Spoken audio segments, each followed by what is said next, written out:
Super Bowl preview is here, back with the boys, Fantasy Savvy channel. Make sure you guys are liking, subscribing, and sharing. We've been doing this for the past couple months with these guys. Joe brought these guys on, was knocking out Monday shows left and right, did a hell of a job. And now I jumped in during the playoffs, and we've been covering every single playoff round. So we're going to go over the conference championships real quick, real briefly, and then we'll get into our Super Bowl picks and props. We'll go around the horn. We'll finish up with our game predictions. So this is it. Super Bowl 60 in San Francisco. It's going to be a good one between Seattle and New England. Sam Darnold versus Drake May. We'll come back on the other side. We'll get into all of it. Again, make sure you guys are liking, subscribing, sharing. Thanks for everybody for joining us tonight. Enjoy the show.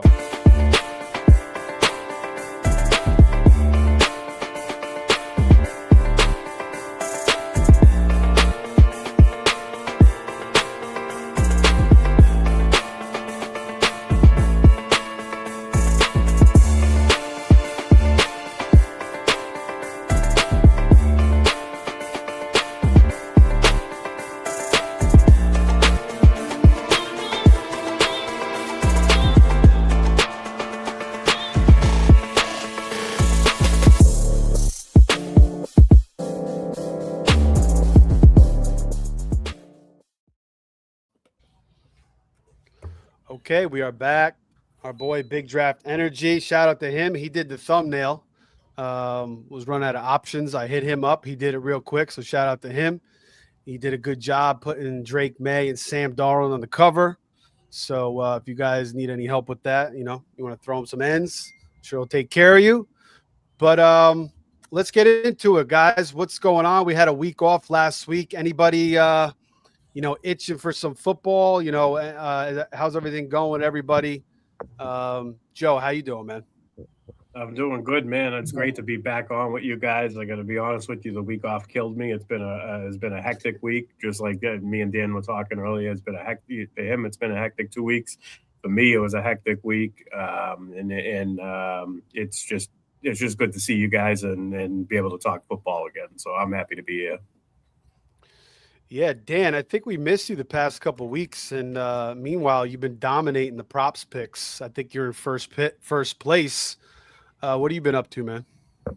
It's been a crazy couple of weeks. We're in the heart of cheer season, so watching playoff games on the iPhone for the last 2 weeks has been for 2 of the last 3 weeks. But yeah, had a nice little run there. But excited to see the Super Bowl and talk with you guys, and to get to watch a game at home on my couch is going to be great instead of a convention center for the last month. Yeah, Josh, what are you doing for the Super Bowl, man? I guess you're going by Dan's house. And so usually I do the Super Bowl with my mom and dad and my family. That's the one game every year I watch with them. But mom and dad's on a cruise, and I think I'm just going to chill out at home and kick back and relax. It's been snowy here in Southwest Ohio, and been out plowing snow, so I didn't get to see either one of the conference championship games. Got to hear bits and pieces on the radio. My phone kept blowing up, and I didn't want to be rude, but I was like, I'd really rather be listening to what's happening in these games. Dan's texting me. I'm trying to read his text while I'm driving and plowing snow at the same time, but no, it's all good. It seems to happen every year for 1 weekend of the playoffs, but excited to see who pulls this thing out here on Sunday. Yeah, Mike, what are you doing for the Super Bowl? Well, since the Eagles are not in it, I'm going to probably go to a party, because living downtown, it's when they're in the Super Bowl, I'll never get back in the city if they win. So I've been watching it in this, by myself in town. But probably go to my brother's to watch the game. Nice. I was so bored. I got a dog this week. I know that dog's nice, man. I may have to look into that too. My daughter keeps asking places me in for it. Cincinnati. I told Dan and Josh, he's I got to convert. I'm sending him he's going to get 4 weeks of training before he gets delivered March 11th. But the toughest part is, converting them, from Reds to Bengals to Eagles to Phillies. Can he play defense? I don't know about that. I'm going to get weekly reports, so we'll see. You should name him 7 and 10. I'll get weekly videos and photos of the next 4 weeks. Joey, man, how you doing, man? How was your week off not watching football? And I guess I'll start with you too. Just going back to the conference championships, just let us know where you're going to watch the Super Bowl. But then you could start off and give us your thoughts on the Patriots-Broncos game real quick. Yeah, I probably just sat around the house, watched a little bit of golf leading up to Super Bowl that evening, and sat around and eat and enjoy myself. And like I said, we've had a lot of bad weather here in Kentucky. It's been brutally cold, and they've been out of school for, I guess, a whole week this week. Wow. And you guys got more snow this week? we just had, it's never has melted. It's just been, we had a lot of ice on top of everything. And then you guys aren't, I mean, my freaking, it was like 20 degrees overnight here one night, and my pipes froze for 2 hours. So Florida ain't ready for that shit. Yeah, they even suspended the power went out in one of the buildings. It's like, fucking, I'm like, what is going on? Yeah, no, they even suspended 20 degrees. They even suspended a LPGA tour event in Florida because the weather was bad. I think it was Orlando, maybe. Yeah, we everybody was talking shit when it was like 75 and you guys got that big snowstorm, but then we got hit with like a week of cold weather. So that the whole country got affected. Speaking of snow and everything, the AFC Championship, Joey, that kind of affected the Patriots-Broncos game, just 10-7 to score. Just real quick, your thoughts on that game. It was you got to give Patriots credit. They won in an ugly fashion, which the elements was bad, especially the second half, but two good defensive teams. And I think New England's defense was really good throughout the playoffs, and I think they will be again. And elements played. It looked like Ramondre Stevenson to me was the best player on the whole field for both teams. He put up the most. He had 71 rushing yards. He had the best game. But all in all, it was, like I said, it was ugly. I know people don't like games like that, but you win. You have to win ugly sometimes, and they just they survive and advance. That's all you can do. Yeah, I mean, anytime you watch a game in the snow, it's always fun to watch. I just couldn't believe R.J. Harvey. I mean, the guy couldn't track his feet at all. He's like tiptoeing in the backfield. I mean, he had no clue. I know he grew up in Florida, so he probably had no clue how to run in the snow at all. I mean, it was just awful. Joe, what are your thoughts on your Patriots there in that game against the Broncos? It would have been a completely different game, and I'm not going to say if Bo Nix was there. I'm going to say if J.K. Dobbins was there. It would have been a completely different game, and then I would have been worried. I mentioned that last week that if they had Dobbins active, or a couple weeks ago, if they had Dobbins active, it could pose a problem for the Patriots because Dobbins is the type of running back that you want in a defensive battle, two physical, strong, good defenses, and you want Dobbins over more of a finesse in R.J. Harvey. As you could see, he wasn't ready for the snow game for sure. So Dobbins is more of a straightforward physical runner, and he's also extremely agile at the same time. So he's more physical, more powerful. It would have been a problem. I will say the Patriots won this game because of team management, coaching, and it doesn't surprise me, because Sean Payton's he's his own worst enemy. The Patriots will literally call in plays to punt because they knew that at some point Sean Payton was going to kick himself in the nuts and make a bad play call, and the Patriots were going to get a turnover out of it and end up winning the game, and that's exactly what happened. So, he also passed on the 3 points early in the game too. Yeah, so. I was calling for them to kick the field goal there when you have Stidham there, and it's just like you had the momentum. Your defense was playing well. That was kind of a head scratcher there. Josh, you didn't catch the game. Dan, I'll move to you. What were your thoughts on this game? Yeah, just same thing as you guys. I couldn't believe they didn't kick that field goal. I think it was in the first quarter. I was screaming at the TV, especially with your backup quarterback. But I think New England was the better team all day. I just wish it kind of sucks, and I think I'm in the minority here, but like I hate a game being determined by the weather. I've never seen a game go from 0 to 100 as quickly as that game did. And then nobody could do anything. It's like like you said with Harvey, they weren't prepared. They didn't have the right cleats. Nobody could keep their footing. So the fourth quarter was just, like Joe said, that New England was playing to punt, and they were fine with that. They knew they were going to win it. They just kept punting and not turning the ball over. So I think New England played a smarter game. I think they were better coached. And at the end of the day, they were the better team. And that's why they're playing Sunday. Yeah, Mike, what do you think, man? Quickly.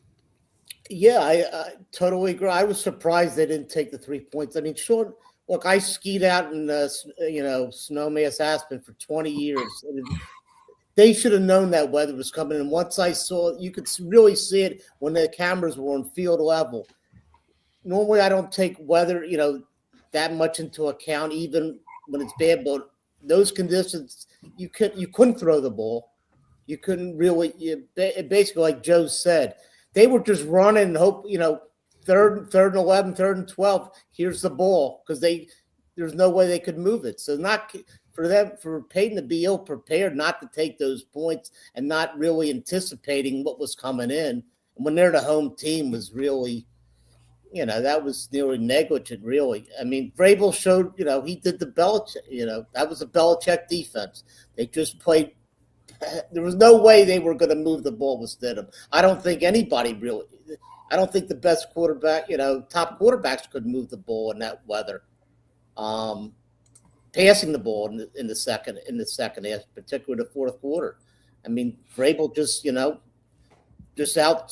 outsmarted them. It just was a better coach, better prepared, and even though they were the road team. I mean, it came down to that.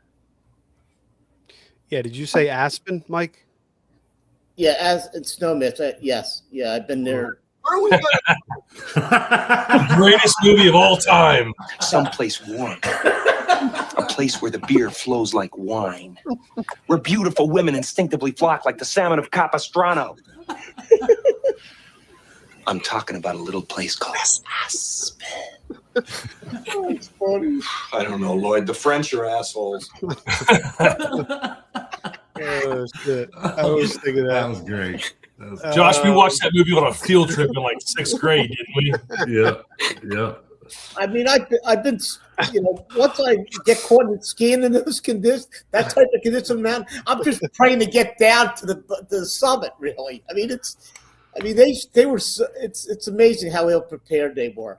I mean, coaching staff himself not taking the 3 points. That would have been the difference, really. Going up 10-0, I think they probably win the game. At what point? At what point does the analytics swing back to saying, "Hey, kick the field goal"? Because I feel like every week we saw that cost a team a game this year. Like, I mean, people are just teams are constantly leaving points on the field, and it's I don't know. At some point, I mean, it was fun there for a minute, but now it's just getting frustrating. Yeah, I think Greg Olson said that the analytics actually said there to kick the field goal from what he was saying. Really? Some it was mixed. Yeah, some models that did suggest it. But yeah, I mean, I agree. I mean, you're seeing all these teams get rejected, on these fourth down calls where they could have kicked field goals would have changed the game. RJ Harvey stood out to me. He just couldn't play in the snow. They didn't really try to get like Marvin Mims or Harvey like out in the open, any screen passes. Stidham started out good. That throw early to Mims was great, and then he was horrible down the stretch. I mean, he just couldn't do anything.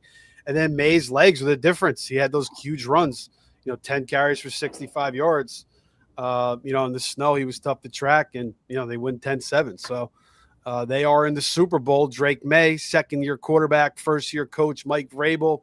Seahawks take care of business 31-27 over the Rams. Joey, I'll start with you on this one. What are your thoughts on that game?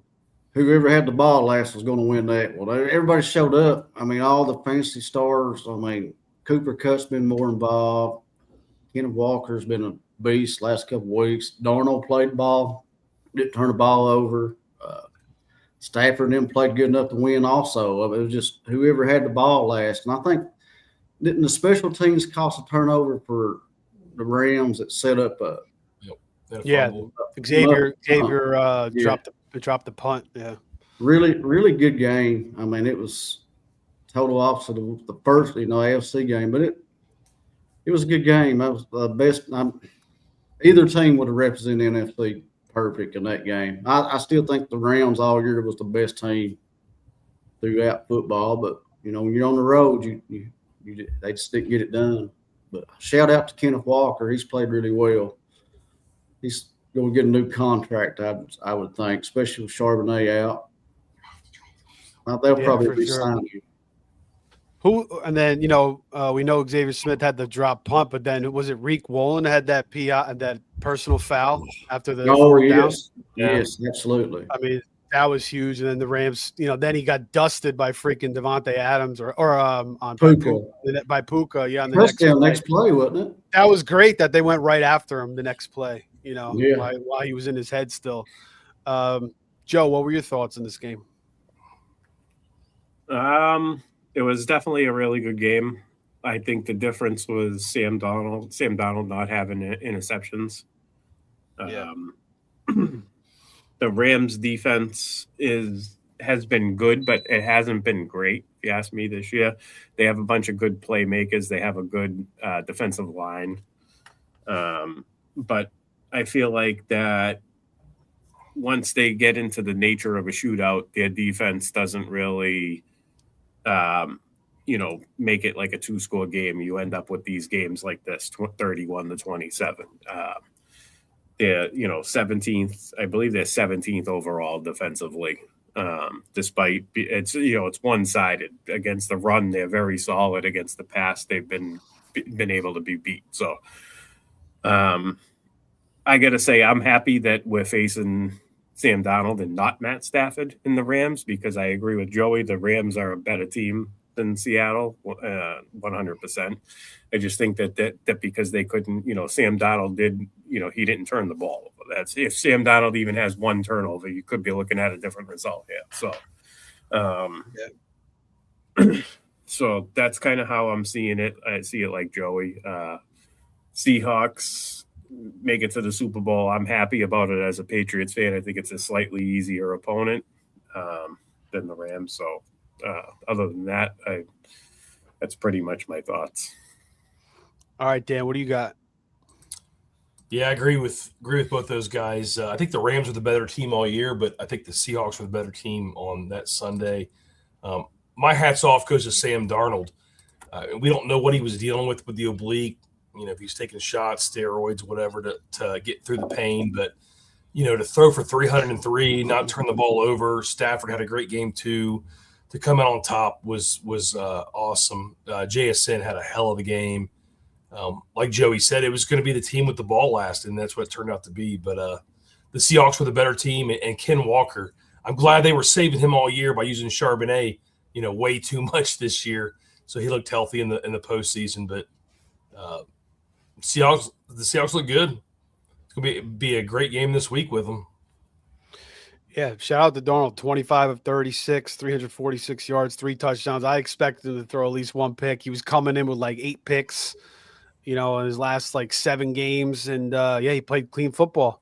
They gave him some good protection. The receivers were, JSN was unbelievable. 10 catches, 153 yards and a touchdown. I mean, man, he's really, really, really good. Just like his body control and the way he puts himself in position, he catches everything. That one-handed catch was ridiculous. Mike, what do you think here in this game? Yeah, I think I agree. I mean, Darnold had a great game. JSN really impressed me. I mean, I got to really see him that game when they illustrated him. You don't know where he's going to go. It's somebody said it was. It's like Jerry Rice. I mean, he runs down. You don't know if he's going left. He doesn't. There's no tells. You don't know when he's coming at you. You don't know where he's going to go. He's amazing. One of the things I think McVay screwed up not going for 2 to make it when he made it 24-20. I didn't understand that in the third quarter. And the last 2 plays, that last drive, you're throwing to Mumford and you're throwing to Ferguson, 3rd and 4th down. I mean, after Puka takes you, he's been keyed down the field. I mean, how do you not throw it to Adams or even, or Puka or even Parkinson? I mean, how do you throw to those 2 guys? That was just there again. I mean, you're going to go down swinging. You don't go down the Mumford. Those 2 guys, it was for a smart guy, a great coach. I think that was a blunder, really. Josh, you have anything to add here? No. I'll just refrain from letting people know that I totally missed out on that. Hey, man, I understand you're doing. All I heard of the whole making game a living, bro. And penalty. That's all I heard the whole game. Yeah, that was a boneheaded play. I mean, you'd like to kind of see him let it go, but I think he was kind of jawing a little bit too much, and I think he was kind of doing it for most of the game. But yeah, shout out to Kenny Walker. He's really stepped up in the absence of Charbonnet. But they're using Helani a lot. I mean, he had 3 carries. He was being used in the passing game. He had 3 catches for 27 yards. So even though Charbonnet's gone, they still want to utilize another running back. Jake Bobo, our boy, caught a touchdown with a nice little double move route. Cooper Kupp caught a touchdown in this game. Puka had a huge game, 165 yards. And Adams was he went on a tear for a stretch where he was just looked uncoverable. And like Joey said, it was kind of whoever had the ball last. And shout out to Seattle. And they put the ball in Darnold's hands.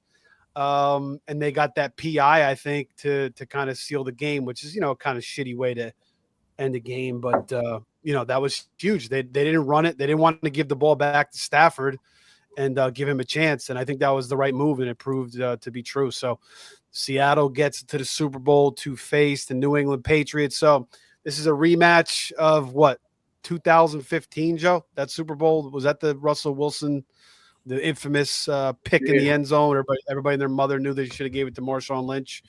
So, Malcolm Butler over there with the interception. And the Patriots, come through victorious there. But so a rematch here of that Super Bowl. The spread is Seattle is now -5. The line opened up at 4, moved to 5. We have 61% of the cash currently on Seattle and 59% of the tickets. And then the over-under opened up at 48. It's down to 45.5. So that's a pretty big drop. 77% of the cash is on the under, but 60% of the tickets are on the over. So, big money on the under. Obviously, that's why it's dropped.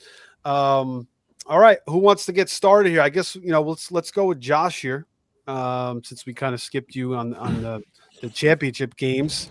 We'll get your first prop here. We'll go around the horn. All right. Well, this is one I've been on for almost a week now. I like George Helani. I liked it a lot better early on. It was at 19.5 rushing and receiving. That was his over under. It's up to 25.5 now. So I went to the alt line on this, and I got him at 20 plus rushing and receiving yards. It's at -200, a little low, but I'm good with that. I like it. Okay. You already hit on his usage, so I'm not gonna repeat that part, but I think he'll get enough action to hit that. Yeah, Helani last week, 35% snap share. He ran 15 routes, again, 3 catches for 27 yards, and did have 3 carries for 4 yards. All right, Joey, what do you got in this game for your first prop? I'm gonna go with Hunter Henry at 70 plus receiving yards. And the reason why I say that, I sit and look at all this stuff, like where's Seattle weak at. And I went from week 1 all the way through the playoffs. They have gave up 108 receptions, 5 touchdowns, 1,125 yards of tight ends. And then last year, Jacoby Brissett, I think he caught 8 for 109. against the Mike McDonald defense also. So I like Hunter Henry a lot, even like Hooper, and 2+ receptions. I think tight ends is going to have to be key for New England in this game. Okay, was that the yards or the receptions you took in that one? 70+ receiving yards for. You laddered it up. Okay. Right. What was the odds on that again? Plus 366. Oh wow. Okay. Yeah, Seattle definitely vulnerable to the tight end. That's like their biggest weakness. I'm just looking here. Has anybody went over 7? Yes, Cade Otton had 81 yards against them. McBride $127. Kyle Pitts had 90. Yeah. And yeah, there you go. So yeah, I kind of like it. And Henry's kind of been May's boy at times. They have a good relationship. Maybe he leans on him a little bit more here. Joe, what do you got here for your first one? My first prop, it's actually my second prop, but I'll make it my first prop because it's going to piggyback off of Joey's Hunter Henry statement. My first prop actually connects to why I think the first prop is going to hit, but just to get into my second prop, Hunter Henry anytime touchdown plus 240. I do think he's going to be a key part of this game. I don't see him being the heavy volume guy that Joe thinks. I mean, maybe he makes a couple of big plays to get to 70. I think 70 is high, to be honest with you, because I think another pass catching option is going to be high volume. But I do like Henry for a touchdown here. Seattle, like Joe mentioned, they're weak against the tight ends. They give you the underneath. The way their defense is designed is to take away the big play and make you work methodically down the field. So I could see, and inside the red zone, Hunter Henry's been big for Drake May for the 2 seasons now. So it just makes sense. I think Henry's pretty much, he should be finding pay dirt in this game. Okay, Dan. Yeah, I see it exactly like these guys. The first prop I bet this entire week was Austin Hooper, because the most success anybody's had against Seattle all year is running the 2 or 3 tight ends. Austin Hooper's over-under is 9.5, and I feel like that's way too low. I got Austin Hooper over 9.5 yards for minus 110. I think he'll get one catch that beats that. I've been betting him all year, Dan. I was telling Joey too earlier. I love Henry too, but I think Hooper he sneaks out there underneath of Henry one time and catches it up. He's usually good for one or two good targets. I really didn't want to talk about tight ends 3 people in a row, but that's the first bet I made this week. Makes I my like heart it. happy. 2, 3, 4. What's the 10.5 you said? 9.5 for 9.5. Yeah. Yeah, I mean, he's been over that number plenty of times this year. So, yeah. They're going to have to go to the tight ends to win this game. Yeah, get away from those corners. All right, Mike, what do you got? I'm going to go back with Cooper Kupp again. I think it's over 32.5, minus 113. I just think he's going to get that. He's going to get probably just over the number 35 plus yards, probably 4 or 5 catches. I mean, like I thought against the Rams, the guys, they're going to use them in like they did in key situations early in the game, and then he made that key first down catch on the when they right before I think the first down before the last one to seal the game, basically. Just a smart player. I mean, he's not the guy he was 4 years ago, but he's smart, and I think that number is going to be pretty easy for him to obtain. Especially with the type of defense the New England plays. They play his own defense, and that's where he's going to chip away probably, just get enough, to go over. I think he's going over to the 2 straight playoff games now. So Okay. I'll stay with that. It's worked, and I'm looking for a third time. Okay, yeah. I mean, let's go. You were hitting the booty early on. You're on the booty Yeah. runs That's tonight. why, I'm not going to, well, I'll say that. I think he would have hit that. I think May was a little, would say apprehensive in the beginning. I think he had Certain beat. I think, Yeah. May at the beginning of the game was just a little tight. It was, to be expected. But the plays were there, and he got open, I think. And he's not going up against Certain. He's going up against a defense that gave up, 370-something yards to Stafford. I think, I might as well – Booty, I think he's what the totals. What I think it's. Did I see 29.5 minus 113? Am I right in saying that? That's pretty low. It's pretty low. I mean, Mac Hollins came back, kind of cut it. I don't care about Mac Hollins. I mean, well, I'm saying it kind of affects him a little bit. Yeah, it does. But that 20, he's just a better player.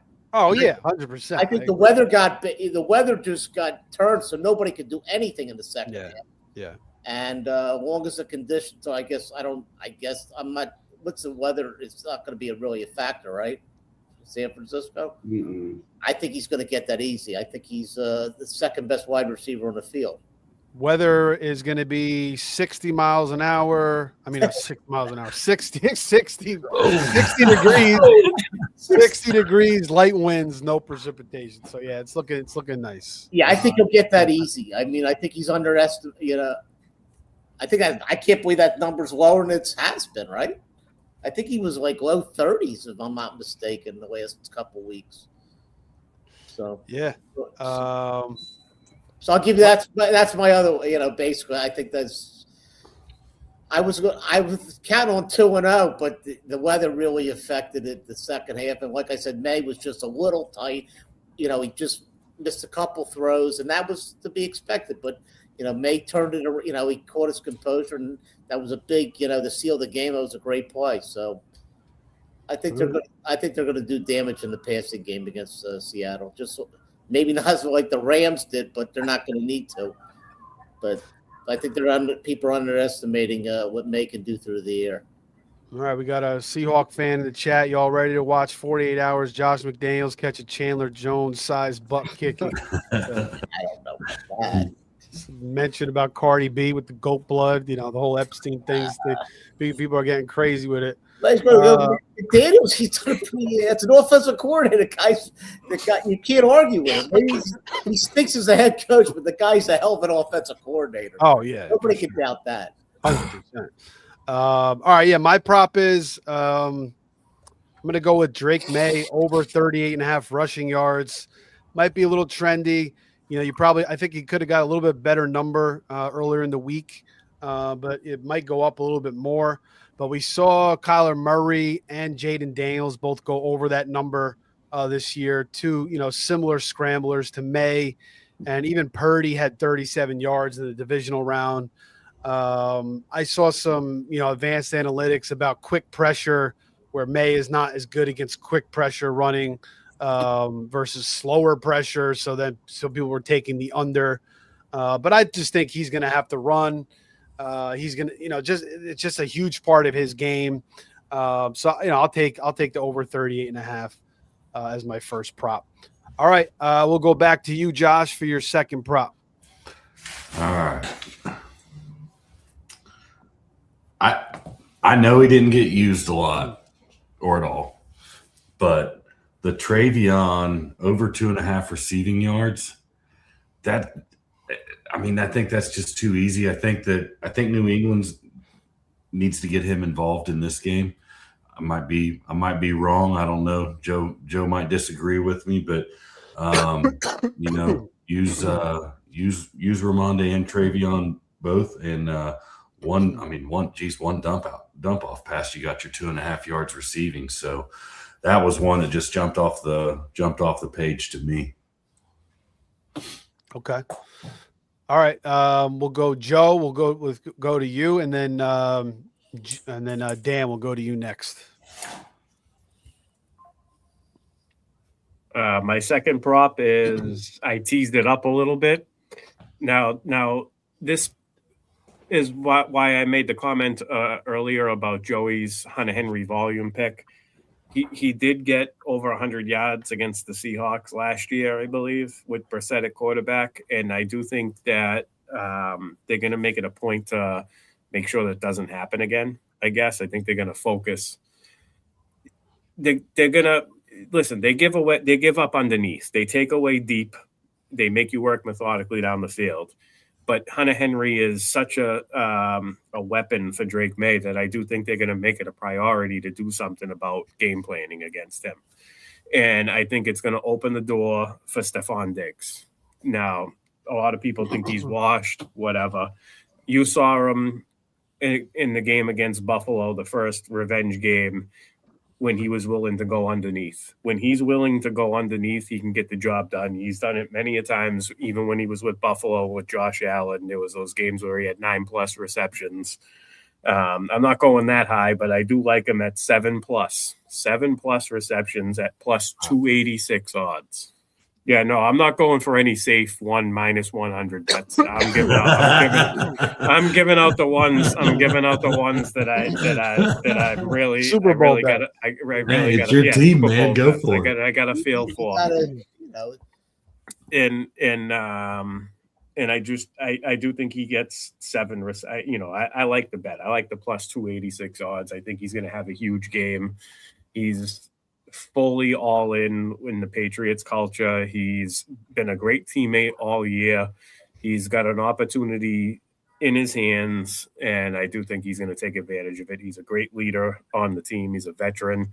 All the younger players on the Patriots speak well of him, and so he's big game incoming for Stephon Diggs. Yeah, he could be matched up with maybe Eamon Worry, the safety. Maybe he covers a lot. They play, but he's questionable. But it sounds like McDonald says he's confident he's going to play. Also for the Patriots, Spillane has been banged up, but he did practice today. And then the other one is Landry, who didn't play in the AFC Championship game. I haven't seen any practice reports about him, but obviously if they get those two guys out in the field, I'm sure they'll find a way to get out there. That's huge for the Patriots. All right, Dan, what do you got?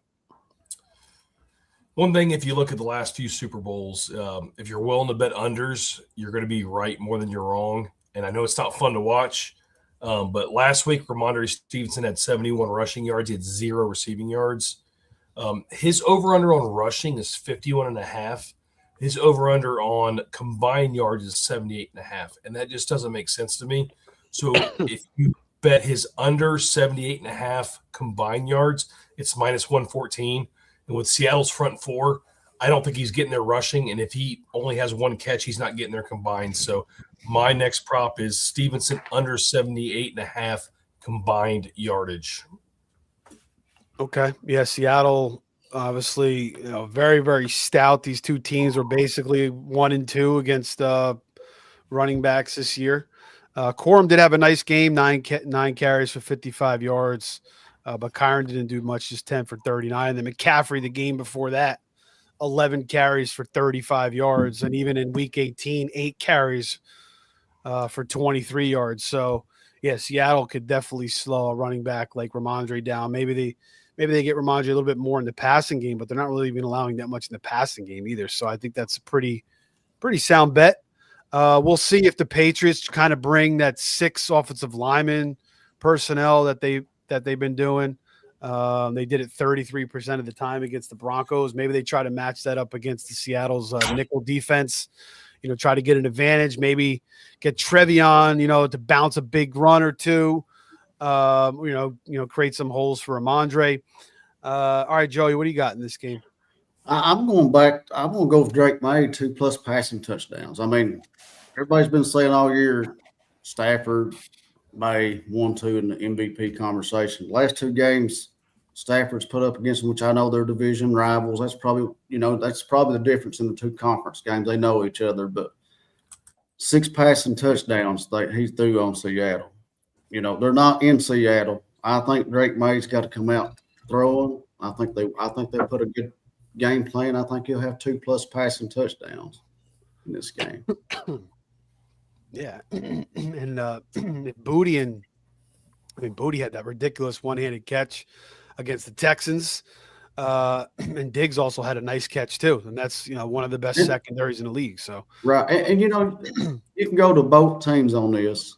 Don't just, everybody, we're all talking about all these big name players like JSNs and everybody, but don't just set up like a game for a Shaheed or a Kyle Williams to break big plays in this game. I mean, it just seemed like it's setting up for something. One of them two is going to have, big catch, touchdown. One of those two guys may do a little something in this game. Unsung heroes. Which that was, that's what they traded Shaheed for, to get Shaheed for, just stretch the field. So I saw somebody, they bet Shaheed to have over 30 yards receiving but under 2 catches. He kind of paired those two together. That's kind of what Shaheed does. So I think that's pretty sound. But Shaheed could definitely erupt. I mean, if they pay a little bit too much attention to JSN, Shaheed could have a big game. I did notice that Seattle has kind of let up a little bit too, like slippery receivers like Ibuka, 7 for 163. Even Jalen Noel had 4 for 77 against them. Another one was DK had 5 for 44 and a touchdown. Xavier Smith 2 for 57. So I was going to go with Hunter Henry, but I think you guys kind of got that covered. I was going to go with the over 40.5 receiving yards. 12 tight ends have gone over that number this year against Seattle. But I'll go with a plus odds. I'll go with Joe's, higher odds, get a little bit more juice for the Super Bowl. I'm going to go with Demario Douglas over 1.5 catches plus 165. If you wanted to bet, if you wanted to bet his receiving yards, it's 10.5, which isn't bad either. Or you could do, like Joe said, Kyle Williams. He ran 2 less routes than Douglas last week, and his receiving prop is a half a yard, I think. So that's another one you could do as well. All right, third prop here. We'll start with you, Dan, this time. Oh, actually, Mike, I'm sorry. We got to get your second prop. My bad. I gave it to you, Booty. Yeah, my bad. You're right. I gave you 2 for the price of 1. You're right, Dan. Third prop, and then we'll go to Joe. I'm just going to grab a cough drop real quick. That's a great follow-up. I want to make it real simple and real quick. You guys talked about Rashid Shaheed. One bet I've been very successful in the last few weeks, his longest catch at 14.5. I'll take the over at minus 118. He's going to get 2 to 3 shots downfield, and if he catches any of those balls, it's going to be well over 15 yards. So Rashid Shaheed, over 14.5. He's looked better each game he's been with the Seahawks.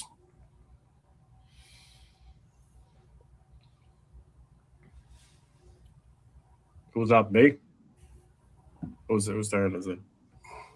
Go ahead, Joe. Yeah, go ahead.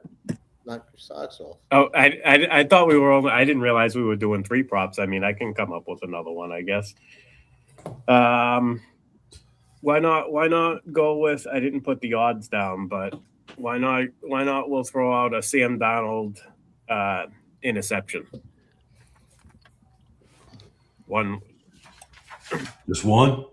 Yeah, just one. Right. I'm tempted to do 2. You've been good. You've been good on those in the playoffs. Like those, I think that the first 2 weeks of the playoffs, he had the birdie a couple times. Yeah. I sniff out the +2s, but I don't know. +2 is risky. I do think it's in the maybe I could see Donald having 2 turnovers, but not 2 interceptions. I don't. It's going to be 2 interceptions is pretty tough, but I'll say 1 interception, and I do think that Seattle's going to be missing Zach Charbonnet in this game. If they want to play Helani more, then it's going to affect their offense, in my opinion. So, I mean, it's kind of like pick your poison. Do you leave Kenneth Walker in for all the snaps, and then the Patriots stop blitzing and getting after Donald? I think it's going to be a problem. So I do think they're going to be missing Charbonnet in this game. There was a reason he played over 50% of the snaps, not because he was a better running back than Kenneth Walker. It's because Kenneth Walker can't pick up a blitz to save his life. He did good So- last week, though. He made some big pickups last week. But Yeah. they did only use him on like 3 or 4 passes. So they were bringing Halani for that. So they definitely still have trust issues. You're right about Charbonnet and the pass protection. So yeah, I could see, if the Patriots get pressure on Sam Donald, then definitely an interception. I think it's minus odds. There's my minus bet. I'll give that. But yeah. Yeah, I think Walker, again, I think he's got a little bit of that George Pickens syndrome where he's just kind of like he gets motivated, unmotivated by like the way the game goes sometimes. And I think he made a huge pickup on one of Darnold's touchdown passes, either to JSN or to Cup. But yeah, again, they didn't use him much for pass pro. So Halani's definitely going to get work. The Darnold prop I see is minus 135 to throw a pick. So, again, that's definitely possible. Darnold still has that stigma around him that he can't play in the big game. Now, he kind of erased that a little bit last week. So we'll see how he does in the Super Bowl here. All right, Mike, what's your third prop here? I mean, I was just looking. For me, I just think I know Seattle's defense is solid against the run, but I see Travion Henderson going over 18.5 rushing yards. I mean, I just think they're going to be more effective. I just think New England as a whole, the offense is going to be more effective than people see it to be. I think McDaniel's is a great offensive coordinator, and I think I don't think it's going to be too hard for him to get over those 18.5 yards. I mean, he's Henderson only had 4 snaps last week. I understand. That game was totally different. They were playing 3 and out. Here's the ball, Denver, and most of that. So you got to that game is really an outlier, really. I mean, because of the weather. And I just think people are underestimating, just who New England is. I mean, I think Seattle's good, but I think the coaching I think both on the offense and defensive side, I think New England's going to has the edge, and I think they're going to show it and surprise people. I'm not going to surprise me. I think it's been a solid offense all year, and 18.5 yards. I think he's going to get some more opportunities, and that could be over quickly. Yeah, I mean, Seattle does like to play that nickel. Maybe they come out with some bigger packages, and Trevion could definitely break one. I mean, we know you give Trevion a little bit of a crease, he can run away from the defense. He just hasn't been able to get those creases of late. Yeah, they played a smart way. I mean, with Stevens, they just said here. They wanted hear Stevens have the ball. They just said here, punt the ball, punt the ball, punt the ball. We got the game. They couldn't move. Denver wasn't going to move the ball. That's just smart coaching. And I think it's going to be, like I said, I think McDaniel's going to have a plan. New England's going to be prepared. They got the experience, and I think they're going to. I'm not going to be surprised. I think it's going to be a much different game than what the spread showing, and what the public sentiment seems to be. Everybody thinks Seattle's just going to roll. Mike, the last time I checked, Mike, there's this little town or city these days called Las Vegas. It was built on the public being wrong. Was it not? Right, exactly. I mean, there's. Exactly, and I'm not going to be surprised. I knew that, it's. Excuse me. Vrabel's going to have defensive. I mean, I think the underdog is 9-2 against the spread in the last 11 Super Bowls. And I agree with Dan. I think it's going to go. He thinks it's going to go under. I think game's going to be. It's going to play like New England. I mean, for me, I think it's going to play like a New England victory. It's going to play out. So that's that. Underdogs are 29, 28, and 2 against the spread, indicating a 50% cover rate, but they have covered 16 of the last 23 games. And there's a 5-game streak of underdog covers is the longest in Super Bowl history. And underdogs have won 3 straight Super Bowls outright, according to AI. We go. He's got to fact check them. You never know, but I'm sure they got that one at least. All right, Joey, what do you got?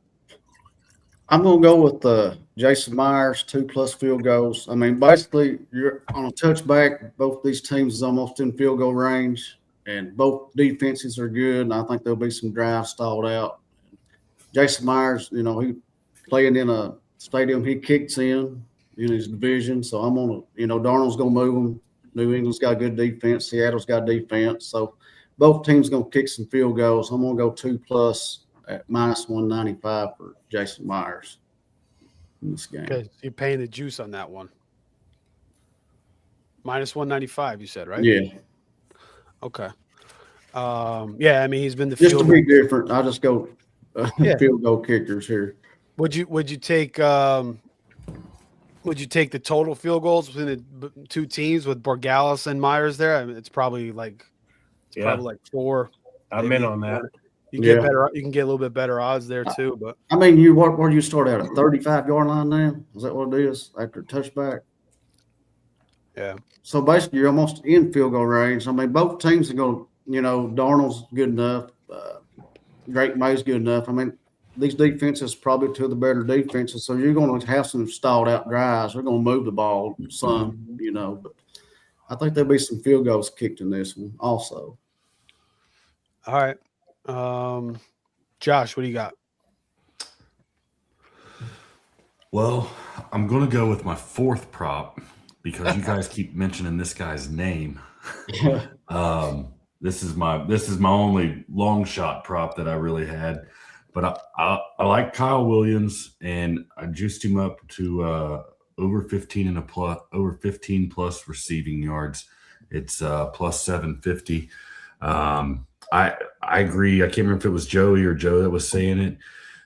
I feel like this is one of those games where they're going to be, they're trying to get the guys underneath. They're passing underneath early. And if it's a tight game going down the stretch, it's that one busted play. It's that one long shot. And, Kyle Williams he'll get 1 or 2 targets, maybe deep. He just needs 1 catch to get that. And I like that one. I like your thoughts too, Joey, on the field goals. I think you've got Darnold playing in his first Super Bowl, a lot of pressure on him. Drake May, a 2nd-year guy, 2 good defenses. And I think that these coaches in this particular game, I think they're going to be smart enough to, as long as the wind doesn't somehow play a factor, I think they're going to be smart enough to take the points as it comes to them. They'll get their chances to score a touchdown or 2, but if they can kick some field goals, they will. So. I like that call, Josh. Both teams definitely like to kick field goals when they present themselves. All right. All right, my 3rd prop, I will go with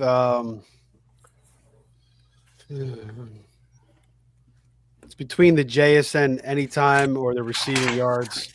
But I'll go with the receiving yards over 95.5. We saw premium receivers do that against Patriots. Drake London, Olave both went over against them. Even a Emeka Ibuka, who's kind of like a similar type player to JSN, similar type frame. He had a big day against the Patriots as well. And JSN has just been so money. We'll see if Christian Gonzalez tries to match up with him. He's not really a matchup corner. I don't think he's going to try to follow him around. It's possible. No, but I don't think so. I don't think so, but yeah. Yeah, I don't think so either. So I think Kubiak did a great job setting him up last week. The Patriots obviously going to be ready for that. But I just think he's too talented. He catches the ball in such tight spaces. His hands are too good. His body control, the way he tracks the ball is just elite. So I think he's probably the best player in the field with Drake May, best athletes. So, and Kenny Walker, but over 95.5 there, receiving yards for JSN. I'll stick with that one. Pleasing the Patriots fan in the crowd. I mean, not the Patriots. The Seahawks fan in the crowd was talking a lot of shit about the Patriots. I don't hate it either. They're not going to stop JSN. Yeah. JSN, even when the Seahawks lose, he has a 100-yard game. So. Oh yeah, no, he's an absolute stud, and he could get both. I mean, he could score too in this game. I mean, he's going to be targeted there, but I think the receiving yard is a little bit safer, even though the odds are, similar. So, all right, that's it for the third round, I think. Right? Let's go to the fourth round of props here, and if you guys have one bonus you want to throw in there, feel free to do it. But we'll go with you, Dan, first. Yeah, I'm a math guy. If you can ask Josh how he passed ninth grade math in Mr. Hetzel's class, you're welcome. It was sophomore geometry, not ninth grade algebra. So whether you like him or not, the Seahawks are minus 235 money line. We know quarterbacks win MVPs. If you think the Seahawks are going to win, Darnold is plus 115 for MVP. So I've been going back and forth all week. I like the Patriots and the points, but I like Seattle on the money line. Give me Sam Darnold MVP plus 115. Bonus bet. 0-0 is hit 4 of the last 6 years in the first quarter. Give me first quarter under 8.5 points, minus 134. I will have a nice bet on that. All right. And Dan is the current props leader, so respect to him. So, those seem like two sound bets. I like those. A blind squirrel finds a nut every once in a while. Well, I'm sure you found the nut a couple times. All right, Joey, what do you got?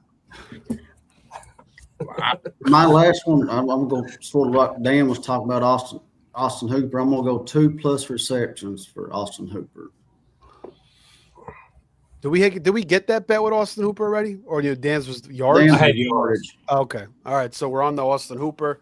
All right, Mike, what do you got?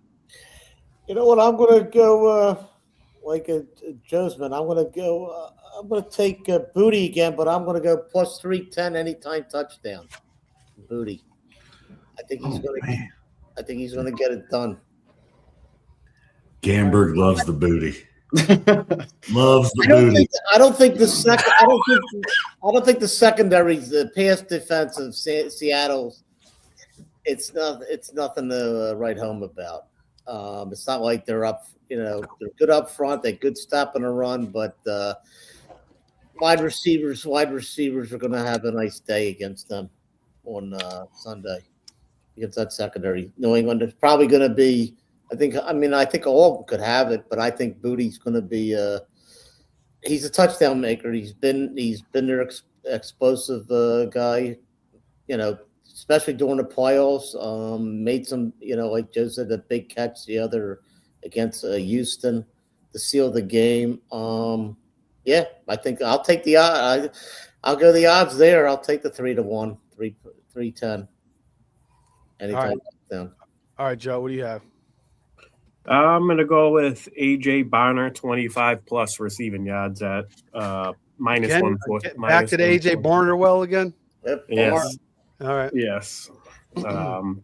Patriots just as bad as Seattle against the tight end.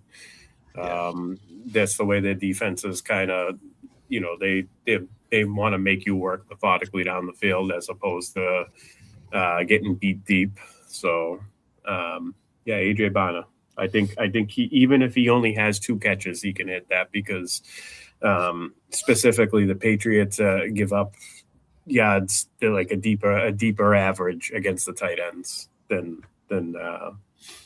most teams in the NFL. So what was it, 25 yards you said? Yeah, just 25. I didn't want to tease it up to 40. I don't know if 40 is that high because Cooper Kupp's going to be involved and Halani on the field and Schultz had 47, Gatson had 30, Dolchich had 31. The freaking Joker. All he needs is 2 catches and 34 for Kincaid. Yeah. Hey Theo Joe, Johnson had 29, so Gesicki 35. I couldn't find it, but what about AJ Barner over 1.5 rushing yards? I've been trying to find that somewhere. Yeah, I don't know if you're gonna find that. You probably have to go to like an offshore book for something like that. He gets the Tush the push, yeah. Philly sneak there. Yeah. Do you guys want to see this play continue? I mean, do you like tight ends getting like QB sneaks and shit? Do you want to? FanDuel, Dan. I looked. I couldn't find it on FanDuel. Player rushing yards over under. AJ Barner's at a half a yard plus 116. Oh, smash the over. Yeah, that's pretty good actually. I looked. I couldn't find it earlier. George Halani. Yeah, he's on here. No, that's what am I looking at? Yeah, rushing yards. All right. Yeah, it's 50 to get to plus money odds. It's 15 plus on DraftKings for AJ Barner. No, AJ Barner. Oh, AJ Barner. 1 or 2. My bad. Yeah. No, AJ Barner's not on there. That's a good call, Dan. Yeah, real good. But do you guys think they should get rid of the tush push, or you think they should keep it around until somebody figures out how to stop it? Well, they figured out how to stop Philly because they were way less successful than last year versus this year.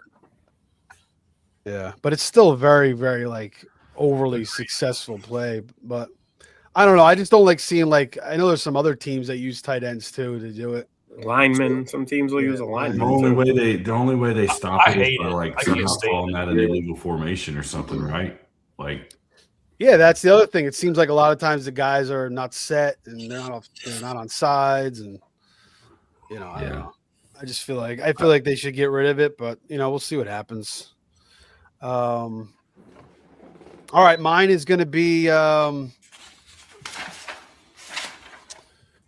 going to go with Kenny Walker again. I went with this last week or 2 weeks ago over the receiving yards. Now with Charbonnet, I know Halani was coming in for a lot of the receiving yards, but we're just seeing Kenny Walker just show explosion.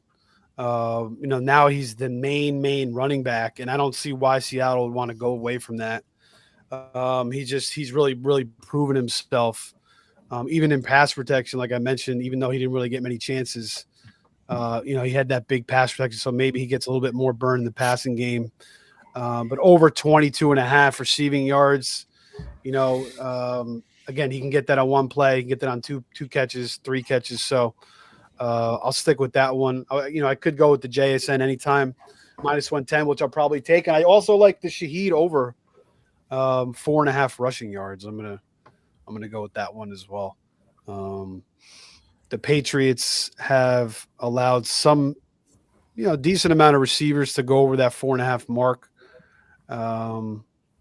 Real quick, we got rushing. We got Malik Washington had 23 yards. David Moore had 12. Malachi Corley had 31 yards. Sterling Shepard had 11. Cameron Johnson had 11. And Zay Flowers had 18 yards and a touchdown. And then Malik Washington again for 22. I'll go with it. Rashid Shaheed, Super Bowl. He's established into the offense now. He played with Kubiak last year with the Saints as well. So I think they'll give him a couple carries. The Patriots could certainly blow it up, but they probably want to get away from that middle, with big Milton Williams in there and those linebackers, and get to the outside a little bit with Shaheed. So I kind of like that over 4.5 rushing yards. But for the official play, I'll go with the Kenny Walker over 22.5. All right, that's it for the props. Unless somebody wants to throw in one more before we move on to the predictions. I got a couple more. I got my fourth one still. Oh, my bad, Josh. Go ahead. Mine was an easy one. It was Darnold over 22 or 225.5 passing.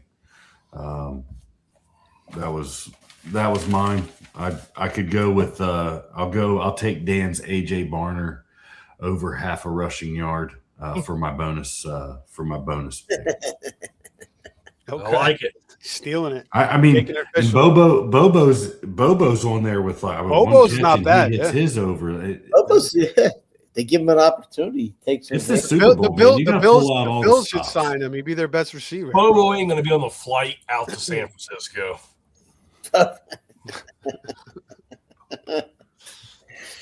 Oh man! Hopefully Bobo doesn't. Not a Momo, but he's been pretty good. All right. All right. Who wants to do their first? Who wants to do the first prediction of the Super Bowl? Give a little bit of breakdown of what's going to happen. Anybody want to volunteer to go first, or should I just pick one out of the hat? I'm going to go New England 28, Seattle 24. You know, I'm going to go New England. All right. What's Tell little them why, Joe. analysis? I just think the New England will win the turnover battle. We can talk about anything we want to about props or anything. Whoever has the most turnovers, whoever capitalizes on turnovers is going to win. I think Darnold. I think he turns the ball over. I think New England will capitalize on turnovers. All right. So you see a high scoring game, 28-24, right? Yeah. Okay. All right. So New England money line and the over there for Joey. You don't even have to take the points, but you can take the points if you want to be safe. Let's move up to 5. Do you guys think that spread is going to? It hasn't really moved that much. Again, it started at like 4. It was kind of hanging around 4.5. Now it seems like it's at 5 in some spots. Do you see it kind of moving up at all, or kind of moving back down as we hit the Super Bowl? What do you think, Dan? I think it stays the same. It stayed the same almost all week. Yeah. Okay. The Sharps are betting Seattle, though. I will say that. Yeah. Well, that's the early money. Yeah, came on Seattle. So yeah, we'll see how the public is going to kind of pour in here the next couple days. What are the lines? A lot of money. Start at? Started at 4. Let me see. Let me just double check. I believe it was 4. So it's only 4.5. I don't know this. I mean, It has to move more than a point. my It's at 5 in some spots. 4.5, 5. It's 4.5. I see. Yeah. I think people are just looking at that Denver. They're just looking at what's happened lately. They see the Rams. Seattle beating the Rams. But that Xavier Smith fumble turned the whole game around. They gave him a free 7 points. People don't talk about that. They don't talk about the fact that Rams moved the ball up and down the field, and New England played Denver in a snowstorm, basically. I think the Vrabel coaches that defense that I saw against Denver. That's a Belichick defense. He's played in Super Bowls with that. That's what they're going to play. I think they're going to focus. I'm not saying JSN's not going to hit his totals, but they're going to contain him. He might get the yardage, but it's going to be tough because that's what they do. They take out. They do that when they played Indianapolis in the past with Peyton Manning. That's what they do. They give him 2 weeks, Vrabel, and Josh McDaniel is an experienced coordinator. He's a successful coordinator. Going against 2 guys that have inexperience, basically, in this their first time. I think New England's going to be prepared. I think it's going to be, I got New England 24-17, and I just think it's going to be tough. People are just seeing that Ram game, and they're looking at Denver. I mean, New England couldn't move the ball, but it's going to be a totally different circumstance. It's like Augusta when it's blowing like crazy one day, and they're shooting over par, and then the next day it's people just see that, and the weather changes, and it becomes it becomes mellow, and then guys are just the scores are going back to normal. You can't just look at that 1 week and what happened, because like I said, I think that Xavier Smith play turned the whole game around. Well, it did even out though with that penalty by Reek. That Reek penalty evened it out a little bit because they scored. They were about to punt. That was a situation that gave him a free 7 points. Really, I mean, it's kind of like with the. It's just turn the game around. I think Joey hit it on it too. I'm not. I think Sam Darnold's going to turn into a pumpkin. I don't think I think the guys. I just don't think I don't trust him really, and I think he's going up against a sophisticated, prepared New England team. That's what they do in the playoffs. I've seen it. We've seen it. It hasn't changed. Vrabel's, maybe he's not Belichick, but he's what they played against Denver and play in that game. That's the New England defense. It's going to be tough for Darnold, and that's what Joey said. He's going to force it. He's going to make those turnovers, and that's turnover battle is key in any big game. Any game, especially the playoff games, especially the Super Bowl. So that's my take. All right, I like it, Mike. I like the take there. All right. Not saying you're not going to hit the JSN over, because you might get that you might get that a lot in the fourth quarter when New England has the game. Yeah, I'm not going to put a lot on it, but I just feel I think they're going to contain. They're smart. They're smart. Yeah, no, they definitely could. They definitely could try to take him out. That's the guy. If they can contain him, that'll. But Seattle does have other weapons, like that kind of opens up things for Kupp, Shaheed, maybe Jake Bobo. Kenny Walker in the pass game, but yeah, obviously you want to try to contain JSN as much as you can. I mean, you can't let him, running wide open against the defense. So, and New England is very good with that, staying disciplined, and that's why Vrabel's in the Super Bowl. So, all right, Josh, what do you got, man, for your prediction? I think Rashid Shaheed hopes that they try to focus on JSN and completely shut him down, because I mean that dude's just looking for a chance. Kupp's the same way. Like, yeah, go ahead and shut him down and I'll work and get open. I think that the Seahawks bringing Shaheed in was huge for their offense and for this, for these last 2 or 3 games to be able to have him kind of as a that extra weapon. And if defenses want to try to take JSN out of it or even Kupp, you've got Shaheed there. So, I'm going to go against the grain a little bit. I know that, Vrabel is a little bit more experienced coach and so is McDaniels. But both these teams have had 2 weeks to prepare for each other. I like somebody that feels like they've got something to prove, and I feel like Darnold just feels like he's been thrown to the side so much, and even if he doesn't win this Super Bowl, he's still going to be just the way that we're all kind of talking about him tonight, and I think he's out to prove that he's for real. And, that the first 2/3 or 3/4 of last season and this season aren't flukes. Like he's a good quarterback now. So I like the Seahawks. I'll take the Seahawks 27-21. All right. Did you know Darnold's, did you guys hear about his grandfather's name? I did hear about that. Yeah. Dick Hammer. And he was the Marlboro Man. He was we hear that. So, that's kind of interesting. It was an American athlete, firefighter, and actor, and was the Marlboro Man. All right. Yeah, it's an old. They don't call Rich's Dick anymore. It's like I had an Uncle Dick actually. Rest in peace. So many jokes. No, I seriously did. Rest in peace. All right. Who else has got to go here? Is it just me and Joe left? That's it. All right, Joe. You want to go first? Or you want me to go first? Who? Oh, Dan didn't go. Shit. Oh, damn. My bad. Go ahead, man. Yeah. I'll make it quick and easy. You were talking, and then it shifted to Mike. You're right. Yep, Go ahead. Yep. It's going to be quick and easy. I like the Patriots at the points. I like the under, but I like Seattle to win. 23-20 Seahawks. Field goal in the game. Yeah, that was kind of my thinking too.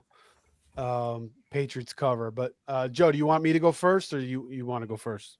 It's up to you, man. I don't care. All right, I'll go first here. And then Joe, being the Patriots fan, will save the best for last. All right. So yeah, I'm gonna. This is tough for me because I think the spread. When you look at everything, you compare the quarterbacks, the coaches, the defenses, the weapons. I don't know if it really warrants Seattle being a 5-point favorite. It does seem kind of high for me, but I don't know. I'm just looking at, kind of weighing everything. And, New England, the schedule they played, I know that's been the big talk, but they have faced, some pretty putrid quarterbacks of late. Tyler Huntley, Brady Cook, Quinn Ewers, Herbert and the offensive line, CJ Stroud, Jarrett Stidham. So they've been getting kind of fortunate. Their defense is good. There's no doubt about it. And they're well coached. Great points by Mike, 2 weeks with Vrabel, who's, comes from the Belichick system. We saw what he did with the Titans, getting that number 1 seed. And now, first year as a coach, getting to the Super Bowl. But I just think when I look at Seattle and their defense, I think they're going to be able to slow down the run game. And we did see Drake May, fumble, I don't know, a bunch of times. And, luckily he recovered a bunch of them. And then, the offenses he faced wasn't really doing much. I just think that Seattle's going to be able to do a little bit more on offense. I can see them scoring like 24, 27 points in this game, and the Patriots maybe 17-20. So I think, I think we're still waiting for like 80-90% of the bets to come in, over the weekend. And I think we're going to start seeing some more Patriots bets as the number has come in. So it may flatten out. Maybe it'll kind of land at 4.5 or 4. It's at 5 right now, only like 3 books that I'm looking at like 11 or 12. So it's still mainly 4.5. But maybe it goes up. We'll see. But yeah, I think I'm going to take Seattle. I think Darnold again. I think, everybody's been kind of shitting on him. I shit on him more than anybody. I didn't want the Jets to take him. He was disgraceful for the Jets. I doubted him year in and year out, but he played great with the Vikings last year, but he did come up, he came up short in that game to clinch the playoffs. To clinch the division against the Lions. And in the playoffs, he came up short again too. So, but again, Clint Kubiak, I think he's one of the brighter, younger minds at coordinator. I think he's going to do a good job scheming up this game. McDonald's a hell of a defensive coordinator, and I think that they'll do some things to frustrate the Patriots offense. And this is kind of a revenge game for Seattle as well. I've been betting against New England all playoffs. The only game I covered was last week, taking the points with the Broncos, and they covered, but they still lost the game. I didn't think the Broncos were going to win, but I did take the points. But yeah, let's go with Seattle -5. And the over-under, I don't know. It's 45.5. I could see it being 24-20. I could see it being 27-20. So I'm just going to kind of leave it alone. But if I had to pick, I'd probably just take the over, maybe like a 27-20, make it more fun. But yeah, let's go with Seattle -5 as my official pick. All right, Joe, finish us off, man. All right. I'll give my score first, and then I'll get into the breakdown. I got the final score being New England 26, Seattle 24. It's going to be one hell of a game. All the people on social media saying this is going to be a boring Super Bowl. They're out of their minds. Both of these teams are in the Super Bowl because they are the best teams in the NFL. A lot of people could say the Rams or whatever, but the Seahawks, both teams have earned their way to play this game. I think the New England Patriots offense is being underestimated. They played 3 top 5 defenses in a row. I was actually more worried about the Chargers than the Broncos or the Texans. But thankfully, Justin Herbert's offensive line was depleted, and we had the home field advantage. We had the cold weather, and we know Justin Herbert doesn't do well there. So we got fortunate there. We played against the Houston Texans defense at Houston. Drake May threw 3 passing touchdowns. No other team during the entire year did that against Houston. So, people are overlooking that. And then, we got Denver in the second half. There wasn't not many teams, unless you had a power running back, we're gonna put up points in the second half of that game last week. And Denver is also a very good defense, top 5 defense. So I think they're, recency bias against the Patriots offense and Drake May is what's happening right now. They're overlooking this offense. You factor in the fact that we still, again, Steve, you brought up the point we were playing easy quarterbacks, and this is true, but the defense has been pretty solid all the way around. I do worry about the special teams a little bit. I do think Rashid Shaheed could be a factor here. And I will say this, if Seattle wins this game, if Seattle does beat the Patriots, I do think Rashid Shaheed will be the MVP, the Super Bowl MVP. I worry because once he gets the ball in his hands, he's dangerous. So even if he catches, if he makes a couple of catches, the Patriots need to be really, really, really good at making the tackle, wrapping him up, not letting him break the first tackle, because if that happens, he's probably going to do some damage. I don't think they're going to focus in on JSN. I don't think they're going to, they might double him here and there, but JSN's going to get his. They move him around all over the formation, all over the field. He's going to do what he does.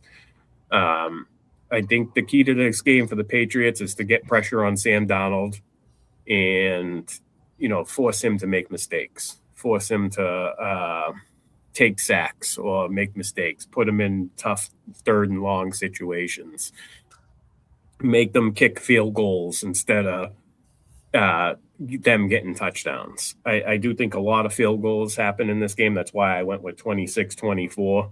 I do, if I'm picking it, the chalk MVPs, Drake May, of course. But I do a little bit like my dark horse MVP pick is New England kicker Andre Borregales. I love the odds are plus 20,000.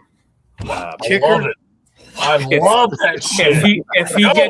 If he gets 4 field goals and they win this game 26-24 on a game-winning field goal, I could see it happening. Vinatieri never won. Throw $1 on that.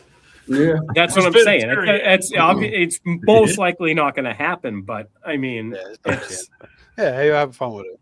You tell the story. Yeah, have fun with it. $1 on Wes Welker too.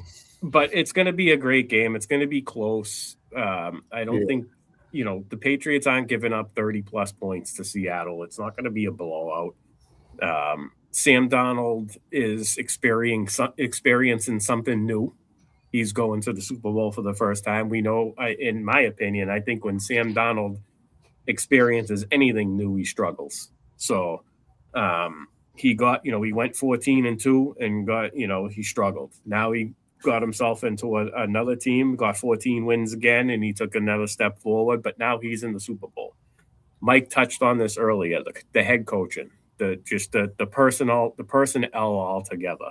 The Patriots have so much Super Bowl experience. They know how to they're going to have their players more prepared to play this game than Seattle is. And I know you guys can sit there and say, and everybody can say, oh, there's a professional level. They don't need to be, they're in the Super Bowl. The Patriots are going to be more prepared for this game. Like Mike mentioned earlier, I love the fact that he said that. I totally agree with that. And I see Sam Darnold making more mistakes than Drake May. Steve, I will say this: I don't like the Drake May Russian prop this week because I do think they're going to limit him being in the. I think if he does take off, he's going to slide right away. He's not going to come because if he's getting too much involved in the run game, it's possible Seattle could cause a turnover. Seattle's really good at open field tackling and overusing Drake May in the rushing game worries me. So I could see them being a little conservative with that. I do think Trevion Henderson will get more snaps this week as well. I don't know. Am I leaving anything out? Stephon Diggs underneath. I think it's going to, like I said, it's going to be a lot of field goals. Both of these teams like to settle for field goals. They like to take the points because they know that they have great kickers that can do 3 or 4 of them in any given game. And, that adds up. Both teams have pretty solid defenses that aren't going to allow the top to be taken off. So it's going to be a grind of a game. It's going to be one hell of a football game. I think the Patriots pull it out. All right. Good analysis there, Joe. Good analysis by all. And open forum here. Anybody want to add anything? I will say that Hawk Trooper is That's the Seahawk robot. I'm convinced that's a bot. Yeah, I don't know, but he's kind of making me want to root. He's kind of making me want to root for the Patriots a little bit. I am rooting for the Patriots. Hawk Tua needs to save some spit for Sunday. Let's go Seahawks. Hawk Tua. I do want to say one thing. What Dan was talking about earlier. He said, you said the line hadn't moved all week, has it? Nope. It's moved a little bit in some spots. I think it moves Friday. If Drake May comes out not on the injury report on Friday, I think that's why it ain't moved, because everybody's talked about a shoulder injury. Yeah, we didn't even mention that. That was big news, obviously. Imawari got an injury now too. He rolled his ankle or something, right? Yeah, he's questionable. We talked about that earlier. McDonald says he's confident he's going to play, but we'll see. Obviously, he's not going to miss the game. I mean, they showed a clip of him on Twitter limping into the hotel, and I'm like, that wasn't even much of a limp. I don't know. Yeah, we'll see about Spillane and also Landry too. Those are the biggest injuries. But other than that, Seattle is healthy. Like, everybody's practiced, so they have no other issues really. But yeah, the Drake May thing, I agree. Like, I think Saturday come Sunday, you're gonna see some line swings. The over will probably move up a little bit, and then we'll see if that moves up or down for the Patriots. All right, anybody want to add anything? Oh yeah, Dan, you weren't here last week, and we're talking about your. I was talking about your the tournament we're in with your pool. Yeah. Those guys with the Bullet Boys are chasing. How many are there? They're chasing me down. You're 30 points up with the one and done. And one thing I was going to say, you guys, you mentioned it, and I read. Believe me, one thing that helped me was I was going to look for an NFC quarterback, but when I used Nix and he got hurt, it gave me a chance the other week to use That's why I used Stafford, because I was guaranteed myself a quarterback with Nix going out.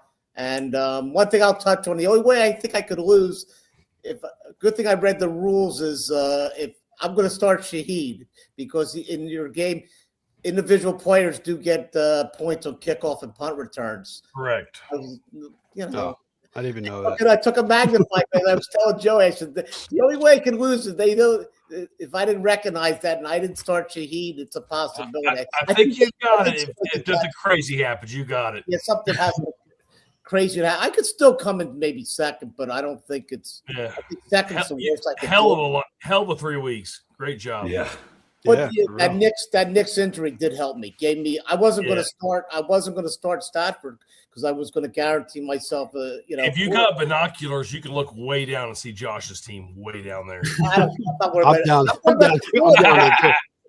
I was figuring out. I didn't know there was 2 a.m. I was like, there's an Aaron and there's what's the other guy's first name? I mean, there's like 3 of them. Aaron, Adam, and Rodney. They're all. Yeah. I was like figuring out what are these guys, who they start. It was, but you got a good shot. I'm hoping to hold on. You know what I can say about this game too, since we talked about the chat and everything. I bet Drake May don't throw the ball at the 1 yard line either. If it comes down to it. I bet Brable don't call that. Oh, that QB sneak was pretty brutal last week. That they Sign ran. Marshawn. He won't be like Russell Wilson, so we'll leave it. I'll leave it at that. I'll say this: is Marvin Mims the best player in the last 3 rounds of Steve's draft? I have to look at that. I haven't really looked at that yet. I'm gonna take a look at that over the weekend. I'll update that. The only thing I got. I got that. I just thought of 2 more things I didn't bring up, guys. All right, keep it going. Let's go. Common opponent between the Patriots and the Seahawks this year, Tampa Bay Buccaneers. They beat Seattle. They lost to the Patriots. and the Seattle Seahawks barely, just barely. I want to talk about how we just barely beat Jared Stidham. The Seattle Seahawks just barely beat Phillip Rivers coming out of retirement. People, if you remember that game, 18-16, they didn't even score a touchdown. Jason Myers had to win that game with his feet. Yeah, well, Darnold at that point, I was like, he's shot again. And even in that first half of the Rams game, I'm like, he's done. Like he's fallen back again. And then all of a sudden he turned it up in that second half. And he kind of finished the season strong. But yeah, you're right. I mean, fair points. They played tight with Tennessee as well. So, I mean, yeah, you look at the schedule, you play, you can only play who you can play.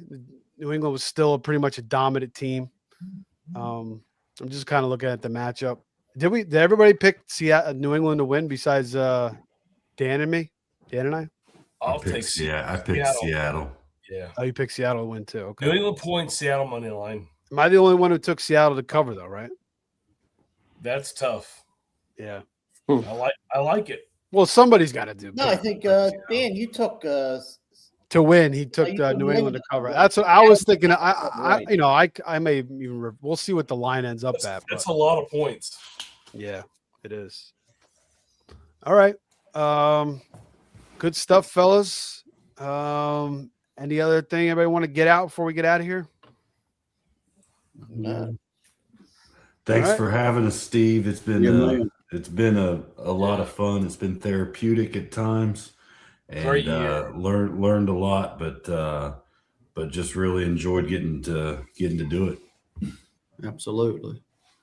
Yeah, appreciate it. Thanks to Joe for putting this together with the team, and all you guys. Coming on, being steady every single week. Appreciate you guys coming in, and look forward to keeping it going. And we'll have to figure out a plan for some off-season shows. Yeah. And then before you know it, we'll have the NFL draft, and we'll be back in the swing of things again. So, all right, that's gonna do it for everybody here. Myself, Fantasy Savvy on X. You can follow me. You can follow all the fellows on their handles below. Make sure you guys are liking, subscribing, and sharing. We'll have some college basketball stuff coming up soon. That's gearing up. I'm going to start watching college basketball next week. I'm really going to dial into that.